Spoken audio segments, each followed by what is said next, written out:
Assalamualaikum warahmatullahi wabarakatuh. Selamat pagi Ibu Dewi dan teman-teman semua. Kami dari kelompok 8 yang beranggotakan Tia Tiara dengan nomor NIM 2108110018, Wina Eldina 2108110019, Imas Fatmawati 2108110029. Silakan simak baik-baik video praktek berikut ini. Kami dari kelompok 8 di sini akan membacakan salah satu teks berita yang dapat digunakan dalam praktik membaca kritis dengan judul Kiprah Generasi Muda dalam Mengatasi Perubahan Iklim. Pemanasan global dan pengaruhnya terhadap iklim adalah salah satu masalah paling mendesak yang dihadapi dunia saat ini. Ini adalah meta problem alias hal yang memperburuk sebagian besar masalah lain, dari kenaikan permukaan laut, hilangnya sumber daya alam, hingga meningkatnya konflik, kemiskinan, dan ketidaksetaraan gender. Kurangnya pemahaman dan konsensus mengenai teknologi dan praktik yang bisa diterapkan untuk menyelesaikan krisis gas rumah kaca terus-menerus berkembang di atmosfer bumi. Namun, generasi muda kelihatannya memahami bahwa memang ada solusi untuk masalah iklim global ini. Krisis iklim telah dipecahkan. Kami sudah memiliki semua fakta dan solusi. Yang harus kita lakukan adalah bangun dan berubah, kata calon penerima hadiah Nobel Greta Thunberg dalam pidato di PID 2018. Retorikanya yang berani, tegas, dan penuh informasi telah mengilhami gerakan global mogok sekolah untuk mendukung perbaikan iklim yang digelar para pelajar di berbagai belahan dunia. Gerakan ini disebut Friday for Future. Pada 15 Maret 2019, 1,5 juta anak muda dan pendukung mereka turun ke jalan, beraksi di 2.522 lokasi yang tersebar di 123 negara. Selagi mereka melakukan aksi untuk masa depan yang mereka inginkan, perdebatan tanpa akhir tentang berbagai teknologi untuk menghentikan kenaikan suhu telah menunda perubahan yang diperlukan. Solusi masalah iklim yang ada dan banyak tersedia. Sejatinya tidak ada halangan teknologi atau ekonomi, tapi kurangnya keamanan dan kepemimpinan untuk berjarak jauh dan lebih cepat dari pemerintahan generasi mendatang. Penelitian di Project Drawdown menunjukkan bahwa ada teknologi dan praktik yang lebih baik untuk pembangkit listrik, transportasi, bangunan, industri, sistem pangan, pembangunan lahan, dan konsumsi berlebihan. Solusi masalah iklim tersedia untuk negara, kota, bisnis, investor, pemilik rumah, sehingga konsumen dapat beralih ke sistem yang menguntungkan semua. Ini sudah terjadi di seluruh dunia untuk solusi yang mempromosikan keadilan sosial, persamaan, dan pembangunan ekonomi, sambil memulihkan siklus korban alami planet ini. Si energi terbarukan, seperti panel surya, kincir angin, dan pembangkit panas bumi, dapat menghasilkan energi bersih dan listrik yang berlimpah. Ini penting karena produksi listrik saat ini menyumbang sekitar 25% dari emisi global. Dengan teknologi tepat guna seperti penyimpanan energi dan fleksibilitas jaringan, sistem energi terbarukan dapat sepenuhnya menggantikan batu bara, minyak, dan pembangkit listrik berbahan bakar gas. Sejumlah besar pilihan tersedia dalam memindahkan orang dan barang dari titik A ke titik B dengan cara yang mengurangi atau menghindari pembakaran bahan bakar fosil dari knalpot. Kendaraan hibrida atau listrik adalah pilihan yang baik untuk perjalanan jarak menengah atau lebih jauh. Adapun bersepeda, menggunakan transportasi umum, atau berjalan kaki adalah pilihan yang lebih baik untuk emisi dan kesehatan manusia bagi kehidupan sehari-hari banyak orang.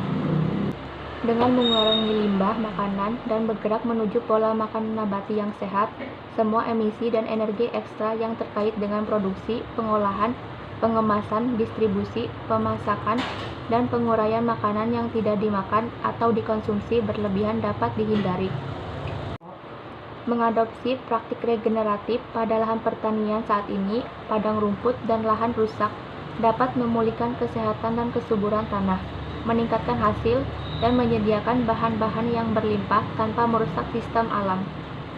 Secara bersama-sama, penerapan praktik regeneratif untuk pertanian dan manajemen ternak, mengadopsi pola makan kaya sayuran, dan mengurangi limbah makanan.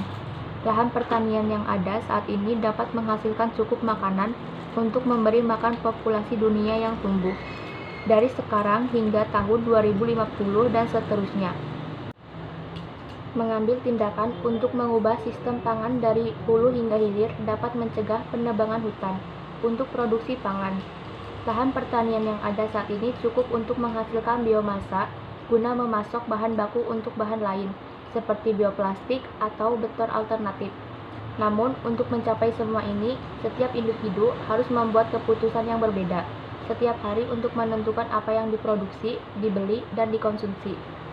Intervensi ini perlu dipercepat dengan tingkat kecepatan yang jauh lebih lekas. Kaum muda sadar akan hal ini. Mungkin karena itu adalah satu-satunya masa depan yang layak diperjuangkan. Bersama dengan kaum miskin, perempuan, dan masyarakat adat di dunia, generasi muda akan mengalami dampak terburuk dari perubahan iklim jika tidak ada yang dilakukan, atau terlalu sedikit yang lambat dilakukan. Bertindak sekarang sangat penting untuk semua orang dan semua yang ada di planet ini, dan memastikan bahwa generasi masa depan dapat hidup sehat. Howland mengatakan, kami membutuhkan kebijakan iklim diterapkan dan diberlakukan di seluruh dunia sekarang, yang mencangkup solusi yang sudah kami terapkan di komunitas lokal kami sendiri. Auron Claes, seorang wirausahawan muda otodidak yang berbasis di Antwerp, Belgia, pun memiliki tujuan untuk mengembalikan pemanasan global, meningkatkan kesehatan, efisiensi energi, dan kualitas hidup, sambil memulihkan biosfer planet. Dia dan timnya telah memasarkan produk-produk yang dapat menggandakan masa pakai tekstil, kulit, dan alas kaki ke industri mode, yang dapat mencapai 10% dari gas rumah kaca global. Dia sekarang sedang mengerjakan pengembangan bahan bangunan yang mampu membersihkan sendiri, memurnikan udara, dan menangkap karbon. Saat ini, orang-orang muda ingin berperan untuk ambil bagian orang tua yang memegang kekuasaan politik, ekonomi, dan intelektual saat ini harus mendengarkan suara-suara perubahan ini, mendukung gagasan dan inovasi baru, dan memikirkan kembali asumsi tentang cara dunia bekerja, karena dunia tidak akan menjadi milik kita selamanya. Greta Thunberg menggerakkan Legiun Muda menyelenggara pemogokan iklim di seluruh dunia, yang membangunkan orang-orang akan kebutuhan akan perubahan. Ada banyak suara muda tanpa tanda jasa lainnya di seluruh dunia yang bekerja untuk menciptakan masa depan yang mereka butuhkan. Kita generasi yang lebih tua harus melihat pada remaja untuk inspirasi, motivasi, dan keberanian. Daripada mencari keberanian untuk melawan perubahan iklim, kita perlu menemukan keberanian untuk melihat solusi yang masuk akal tepat di depan kita. Para pemuda masa kini dapat membantu kita untuk menemukan jalan, dan bersama-sama kita dapat menciptakan masa depan yang kita inginkan. Terima kasih, cukup sekian dari kelompok kami. Apabila ada kekurangan, kami mohon maaf. Wassalamualaikum warahmatullahi wabarakatuh.